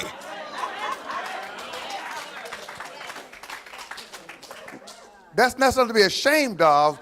We ought to hold our heads up and commend those who understand that, whether they're black, white, or brown. Again, that's a justice issue that we should take up. Let me try to wrap us up here on this Bishop, evening. just like this, if they would read the bill. Yes. The bill is not intimidating. It is not divisive. It is fact-finding and truthful. And what it says is that this commission is to develop what would be the response. What do you do? And I've got I think there are 5 pillars. Education. Is anyone going to deny that 4th grade boys, African American, are reading way below grade level? That's just an example. It's psychological. What has been the psychological long-term impact? It's sociological, which deals with combination of the housing conditions, deals with the criminal justice system, and the inequities and disparities in that. It is scientifically. If many people knew the movement of Dr. Shockley, who wanted to declare that we were inferior human beings, not 100 years ago, I'm talking about in the last 40 years. It is economically, the wealth gap is large, and the point of transferred wealth, if when the young men came home in World War II as second-class citizens, all soldiers, black soldiers, did not get the GI Bill because it was state governed. That's exactly right. And if you came to the South, you did not get the GI Bill. You did not get your pot of down payment for your bungalow. That was evidenced in the laws of the land. You did not get Social Security under FDR because it excluded farm workers and domestics, and that's where we were. We don't come at this in anguish. We come at this in real facts. And so the commission would give the roadmap, which why should anyone be afraid of a roadmap? And thank you to my brother. I know him well. You're right. Dr. King was the beloved community, loved Egypt, and loved the people, he loved the world's people. But as I yield back to the bishop, he articulated it so right. And that's thinking out of the norm. And I need my friends to think out of the norm. That's what Dr. King did, so that issues that we're dealing with, there's not people standing back and saying, why is this family concerned? It's law and order. If we can only think out of the norm for each other, then we get a benevolent community. I guess I end on the note of migrants and immigrants. If we think out of the norm, we have to be able to understand, yes, there's some people really fleeing horrific conditions. And we should not join the refrain that they are coming here to do something. And for all of us talking about jobs, look at all the jobs going longing. I don't know whether we're standing in line to get, not to suggest, but we got to understand about how you put people together for your benefit. How you generate a benefit when you open it up for all people. Doc, Bishop, I yield back to you. Thank you, Madam Congresswoman. And from there, we can have final comments by each of our esteemed panelists. If you give just a thought, pass the mic. That's fine. Okay. Yes. Starting with Sasha. Let's give her a hand. She's done an amazing job here tonight. You guys have been just a wonderful audience. Thank you so much. So final thought, I think there were a lot of great comments made. I think the collaboration is the thing that sticks out the most. Just to address what you said about Jalen Randall and his situation, his family, there were people already involved, and we want to make sure that everybody else gets involved. And sometimes it's hard to collaborate because you don't want to step on toes, you know, but we're willing to do whatever it takes because that's an important situation. And so I think, you know, learning to work together, cross-generation, is extremely important. And I just thank you, Bishop. I thank you to the Congresswoman, to the representatives, and I love you, Tanisha. I am just so proud of you. And so, you know, I'm just excited for us to continue to work together and really do this thing in 2023. Awesome. Bishop, I'm going to be quick. I think that all of us have an inherent responsibility to pick up the baton that was given to us by our forefathers, our elders. Dr. Martin Luther King personified that, and each and every one of us has to do our part. We typically are waiting for someone else, waiting for the next. I've heard that so often. We waiting for the next Dr. King. Well, all of us are the response. All of us are the Dr. Kings, right? We have to be that dream maker. We have to make, in John Lewis's image, some necessary good trouble. So that's the challenge for all of us, is to do our part to make our communities better so that we can live Dr. King's dream. All I have to say is there is an election every year, all the time, and we have work to do. We have a lot of work to do, and we would do a disservice to ourselves to only have this conversation this month, this day, and be back next year and never pick it back up. So we are willing, like she said, let our voices be heard, give the young adults the space and the opportunity, because we are willing to work even though it doesn't always look like that. We have work to do. And there's an election November 7th, 2023. Awesome, Tanisha. Thank you so very much. You did a great job. We're proud of that. Let me give it up to Bishop Dixon for hosting this tonight. Absolutely very important, very relevant to make sure that we send the right message of what Dr. King really was, and certainly what we need to be. I'm going to continue to harp on and put emphasis on imagery. Every time we're on the House floor and we're trying to pass bills, you know, you can talk to the colleague across the aisle. They have what I call woeful and willful ignorance. They don't want to know. They don't want to know the truth. It's in their comfort zone that they think that all minorities just want to live off of government. It's in their comfort zone, and it makes them feel good to know that I continue to be superior to you. And because of that, I'm gonna continue to pass bills. But again, it goes to every other thing that we try to do. When our black boys are simply walking down the street with a hoodie on, imagery is what, we haven't talked enough. We talk about white supremacy, but we haven't talked about the movie industry. We haven't talked about the white supremacy that owns the movie theaters and owns the studios that continue to put these movies out. Because it boggles my mind why I can't ever look at a movie, watch a television show, see a commercial where there's a black man, a black woman, and a black child. I can see a black man and a white woman and a mixed child. I can see a white woman or black man and a mixed child. I can always see a white man, a white woman, and a white child. But why is it that I never get imagery? Because this is what we try to emulate. Children will be what they see. And so we talk about social media. Social media is so very powerful.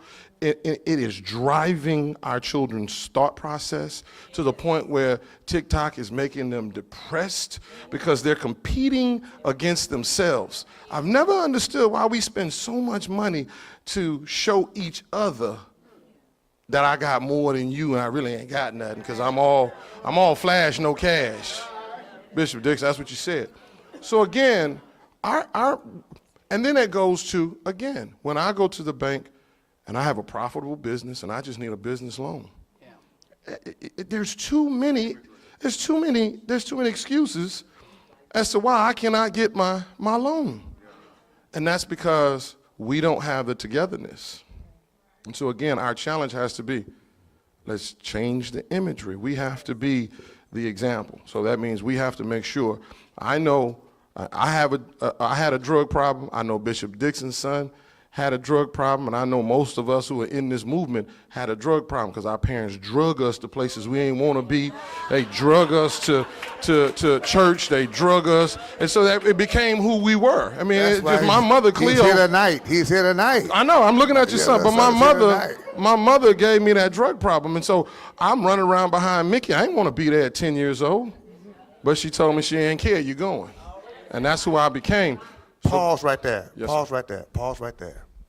Because that salient point is worth everything we're here tonight for. To say how important it is for all of us, get your niece, your nephew, your grandkids, your son, your daughter, and drag them into spaces where they won't ask to go. Because they don't know to ask to go to a forum, to go, they don't know to go ask to go. Sheila Jackson Lee is speaking, Ron Reynolds is leading. They're not going to ask you for that. But my God, will it make the difference in how they view themselves and view the world? Did you hear what he just said? His mother drug him running behind Congressman Mickey Leland, probably before he could spell congressman. He was small. He grew up in the shadows of that. It was his mother who gave me the first opportunity to serve on a board when she founded the Black United Fund. I was 19, 20 years old, and she made me the chairman of the board of the organization. Under her mentorship, she was the executive director. His mother, working with Mickey Leland, looking at someone like me. And Mickey Leland sat me down on the side of the Four Seasons Hotel after a meeting and said, young man, I'm proud of you. You represent our future. And for 30 minutes, he talked to me. I'm saying that when you look at a Jarvis Johnson and those of us who are trying to make a difference, we didn't just get smart one day. It's because you're raised in the shadows of servant leadership who gets it. So when you speak to him, you're speaking to that history. would you give him and his mama a hand? That's what I'm trying to say right now. This is a potent and powerful moment, is it not? I think you all have to be soldiers on the battlefield when you go out of here. You have had breakfast, lunch, and dinner, and a little bit of a late-night snack. Just be reminded of those that are not in this room. These are serious moments that we're capturing. And my sister, you have, I think you've tapped into the huge plate that many of us have. And if we don't have soldiers on the battlefield like yourself, we can't come back around. I know I've been with the family, and you leave the impression that it is getting resolved. I am dismayed. I have Miss Bob Manuel here. I just have to call her name. You will be assigned to get all the information as with Bishop, because it is soldiers like you, warriors like you, that can say, "Oh no, it's not finished." Because those who are supposed to finish it would never come to us and say, "Oh, you know, we've stalled." Yeah, you know, we've stalled. No one comes to us and says that. So we're thinking that those public servants have done what they're supposed to do. Now that we know, that's one of our issues, is it not, Bishop? Thought that the public servants had done what they were supposed to do and given justice to this family. So I just want to say that. But let me indicate that we have come full circle. And I think what we all need to be here is the inspiration of youth. We don't want to do it in a way that is patting them on the back, humoring them. We're not humoring the both of you. You have a serious, legitimate cerebral input that we need to be able to collaborate, build on, join with, or say, "I got your back." When I see James here, as I said, he's drugged out for sure. And we've got to get him on rehab. That means that we're going to get him, this proud parent, we got to get the mic out of Bishop Dixon's hands into an inspirational young man. But he is symbolic of those inspiring young people. But he's also a light to the troubled ones. And we have to realize that our Friday nights and Saturday nights and midday 12 noon and other news hotlines are loaded up with people that don't have anyone dragging them. But that means that what are we doing? What are we doing? What are we doing about the young black men and young black women, and then other beloved communities, Latinos and others, who are needing somebody dragging? And justice only comes when somebody is shaking the tree. It doesn't come when I heard, and as I said, that's why I'm somewhat chagrined, because I thought that was the case. So let us leave tonight with the idea of those words about doing what is right because it is right, and to recognize that when you do not do what is right, as Martin King said, the wounds of not doing right are more deadly than any pain that you will get from doing right. Absolutely. And if you do right, you'll have young people not sitting by, but they will be clamoring to be around you, because they will see something, and you have said something, and they will want to do something. So I hope this night is inspiring, not the to-bes, the future, but the todays. When I go to a kindergarten class, I tell them, you are today. You're not my future, you are today. And James, I just want you to know that we have watched the drugging that you have gotten. You started something, but we have watched you stand alongside of your family and the bishop, and we don't see the bishop. We see you standing in your own right. Sorry to pinpoint you, but I've watched you grow, and your sister, but we see you in your own right. Understand that. And so take advantage of your own right, your own vision, your own, let's do it this way, or I'm going to organize this, it's your choice, or I'm going to speak this way, your choice, but we see you in your own right. And the only reason we are clamoring for you is we want to hear more. Your choice, but know that we want to hear more. Not to critique, but we just want to hear more. We want to hear more. Yes. We want to hear more. Wow. And so I just leave you with the inspiration that I've gotten tonight, and I know there are online persons. Yes. Yes. So we're blessed by the online persons. Let me just say that my response now, I'm being called to speak about my response on regular television, but my response to the Congresswoman is now at 1.2 million views. Wow. And I hope to hit 2 million. Yes. Because I did not throw the microphone. I strategically responded to the misrepresentation. So sometimes we're throwing, but other times we are lining up eye to eye and telling them how wrong you are. And I want young people to understand that because you know I'm going to end on guns. That seems to be the tool. But sometimes you put that away, find a way to eyeball and get the facts and move that person out of your way. This has been inspirational. What would Dr. King do? He thought and acted out of the norm and did what was right. I yield to you. Thank you all. It's a pleasure to be with all of you tonight. Congresswoman, and to all of you, thank you so very much. And I do appreciate your giving verbiage to while we're clamoring for a Tanisha and a Sasha and a James and a Deontay and all of you who are under 30, slightly above 30, because what you don't realize is how often we talk about the void that's coming alongside and behind.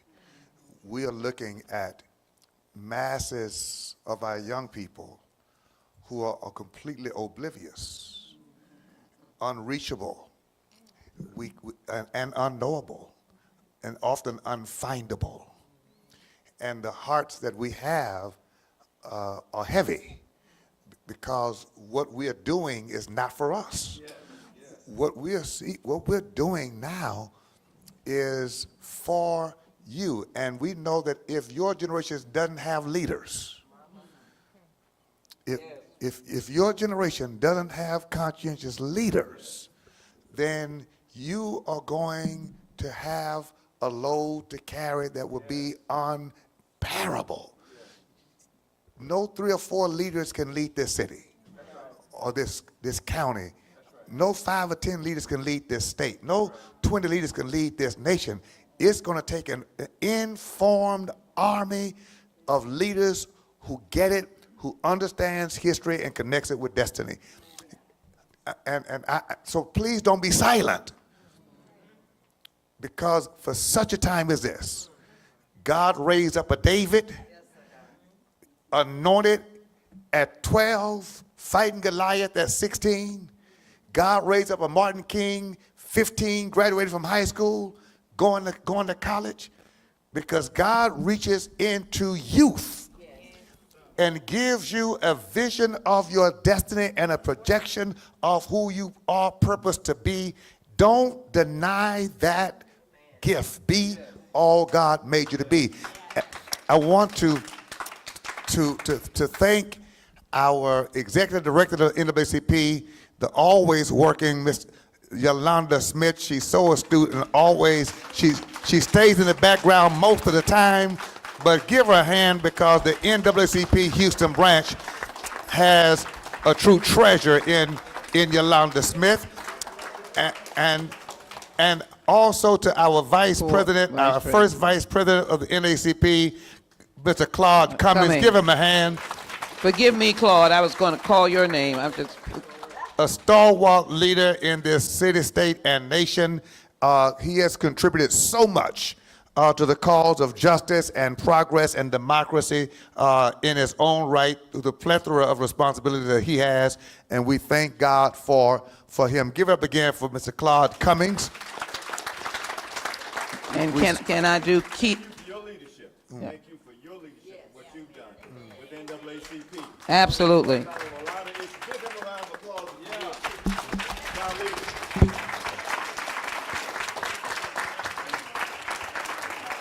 Thank you. Let me just say this, and we want to thank all of you who stayed with us on our live stream. Two things. We want everyone to join the NAACP. Yes. Join your Houston branch. If you're in another city, join the branch in the city that you are residing in. Please be connected. Please be connected. And connect with Pure Justice. Absolutely. Come on. Connect with Pure Justice and with Engaged Voters. With Tanisha, we want to support all of these organizations and support, of course, people who are in elected offices like Jarvis Johnson and Representative Reynolds, both of them. Give them another hand. Will you do that? And as well, man, I want to get the Felonious and Keita to stand up. Yes. They know and love Bishop Dixon, but just they could have turned inward. They're coming out now. You know, it takes a long time to heal, but with a foundation where they want to be in this community, and they have spent the entire day helping on Dr. Martin Luther King Day, and they wanted to be here with you, Bishop. And this is George Floyd's family, his brother, and his sister-in-law. And always welcome here at the Community of Faith. They know that, but thank you for the model of grace that you're demonstrating, turning your pain into positive power to help change our nation. We thank God for you. We thank God. We certainly thank God for you. And let me say this in closing. I know there are other people who could have and should have been recognized here on tonight. I see that we've got candidates in the House. I know that that's true as well. Please shake all of their hands. But let me say this tonight as we close. The Congresswoman mentioned that Dr. King stepped out of his lane. And my closing challenge and call to action for us revolves around the fact that Dr. King talked about being maladjusted. That you've got to be maladjusted to poverty. You've got to be maladjusted to oppression. You have to be maladjusted to racism and discrimination. That simply means that you are not able to accept it as a norm. When you see homelessness, you ought to be maladjusted to that. To see any of God's children with a cardboard sign on the street, under a bridge, sleeping on the ground, something ought to go off in you that that person doesn't belong there. That's not where she should be. He should not be eating out of a trash can in the richest nation on the globe. That you ought to be maladjusted to the fact that we've got such a high rate of foster care children, mostly black and brown, in the state of Texas, with a broken system where over 70% of those who go to foster care go to prison, and those who go to prison repeat. We ought to be maladjusted to the fact that 60+% of foster care children end up being sex trafficked. In the state of Texas, we're going to be maladjusted to the fact that 79,000 children can be sold for sex in Texas on any given day. We should be maladjusted to that. And we should be maladjusted to over-incarceration and mass incarceration. We should be maladjusted to the fact that we do better supporting prisons than we do colleges. We should be maladjusted to the fact that people who can't read in the third grade are not tracked for graduation but tracked for incarceration. We should be maladjusted to these social evils that are the result of people whose minds are able to accept human carnage as an outcome of their own decisions for greed and self-advancement. We got to become maladjustment. Maladjusted consciously, maladjusted consciously, and then maladjusted creatively, maladjusted collectively, and maladjusted courageously.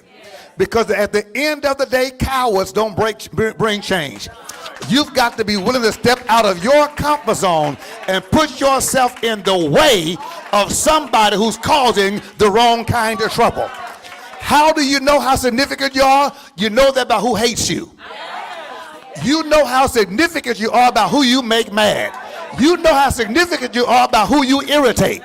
And if the wrong people are not irritated by you, that's because your existence is not a threat to their evil. But the moment you decide to do righteous and justice, you're going to irritate the people who are profiting from other people's poverty. What is it time for? It's time for us to be maladjusted. Tell somebody it's time to be maladjusted to the evils of this society. Because when good people do nothing, Dr. King says that's when evil prevails. Let's do our part in the name of justice, in the name of hope, in the name of God, in honor of Dr. Martin Luther King Jr. God bless you and may he keep you is our prayer. Thank you for being a part of this forum. Good night.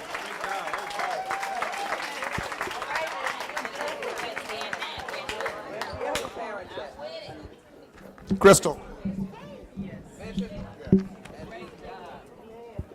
I know Bishop is going to write a volume of books